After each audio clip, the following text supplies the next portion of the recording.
Hey everyone, welcome back to our bonus video Wednesday series. I am super duper excited about today's video, how to make sweet potato flour at home from scratch. Here are a few of the items that you will need. These are things that you already have at home. By the way, if you're interested in learning how to make powders from our very own Caribbean fruits and vegetables, click on the link down below. It will take you to my ebook. Now, research has shown that there are hundreds of sweet potato varieties grown around the world. I only know about 2 or 3. But rest assured, whichever variety you know of and decide to plant, you will have sweet potatoes forever. Just a few slips can produce a generous harvest for a very long time. They are classified as root vegetables and they are very edible. Now, in times gone by, they have been commonly served cooked in mashed form or even roasted whole or as a pie filling. However, they are trending as the ideal vegetable for making into flour. The flour is then used as a wheat alternative in many applications. Did you know that the leaves of the sweet potato plant are edible? They are an excellent source of antioxidants and contain high levels of vitamin A and C, as well as riboflavin, thiamine, folic acid and niacin. And if you have not yet checked out my video on how to cook sweet potato leaves, check out the link down below. Now, a dish that is made here in the Caribbean with sweet potatoes is pone. When you mix that with cassava and coconut and all the flavorings, you get a dish that everyone loves. Here is my dad preparing to make a sweet potato and cassava pone. By the way, if you have not checked out how to make cassava flour at home, check my video down below. Today it's all about flour, not pone. So now that we're all set to make sweet potato flour at home from scratch, you first need to get some sweet potatoes. I got a few from my mom. Those are the white ones, and the red ones I bought from the local market. Make sure you wash them thoroughly. And here's where it gets tricky. You have to get a bowl of vinegar and water combination.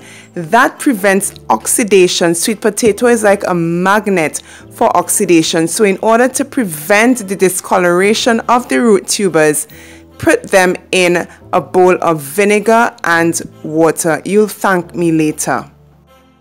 Now, I find this variety is much more difficult to peel than the other one. The skin is a bit tougher. Do you know this variety? If you do, share it in the comments down below. So we're all done with the peelings. You can set aside your tubes and use the skin in your compost. We're all set for the next step. Grate your sweet potatoes. But before we go on, I'm inviting you to subscribe to our channel if you haven't already done so and you're liking the content so far. Grate all your sweet potatoes in a bowl until you're all done.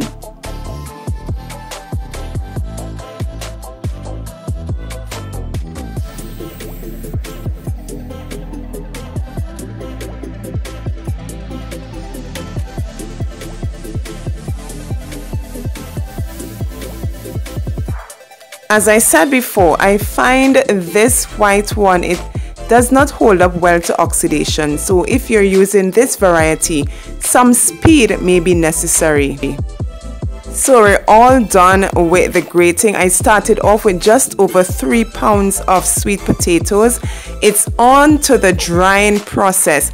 Now you can use 3 options. You can use a dehydrator, you can use your kitchen oven on a very low heat, or you can use sunlight. The unfortunate thing about the sunlight is that, yeah, we're now in the wet season, so you may only have the option of dehydrating or using your kitchen oven. Spread evenly and allow to dry. For me personally, I prefer dehydrating because the sweet potatoes can take its time to dry without being interrupted, and I don't have to worry about turning every few minutes. So now we're done with the drying process. It's now on to the next step, which is the grinding. Turn it into flour.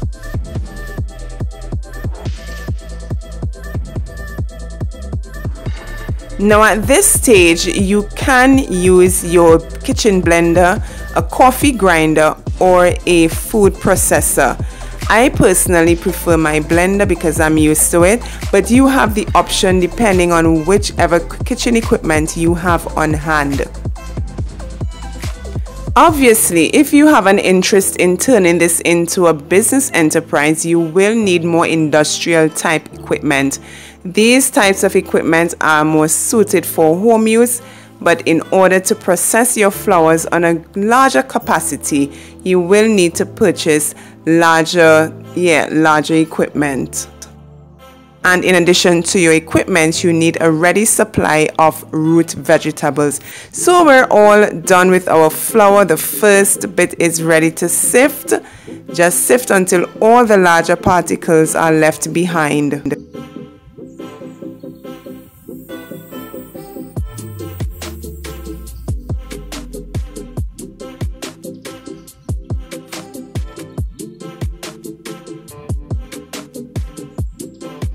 So now that we're all done with the grinding, it's now time to butter your sweet potato flour.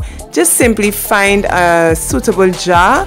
It can be plastic, food grade material, or glass, whichever type you have on hand, and just simply store away for future use. So I started off with just over 3 pounds of sweet potatoes, and it yielded me just over 1 pound, 1 pound 1 ounce in flour. And here we have both our sweet potato and cassava side by side. By the way, in the event you're wondering about, once again, the feasibility of sweet potato flour on the market, there you see there is a need for sweet potato flour and all the other root vegetables that we have grown to love here on the island of Tobago and in Trinidad and Tobago on a whole. Now you can use sweet potato and all the other types of flours in everything you have to do in the kitchen, from sauces to soups, muffins, cakes, pancakes, waffles. The list goes on and on, guys.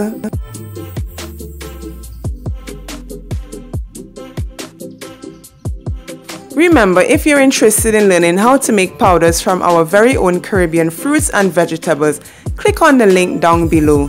Thank you guys so much for watching. Remember to like, share, comment, and subscribe. See you on Friday.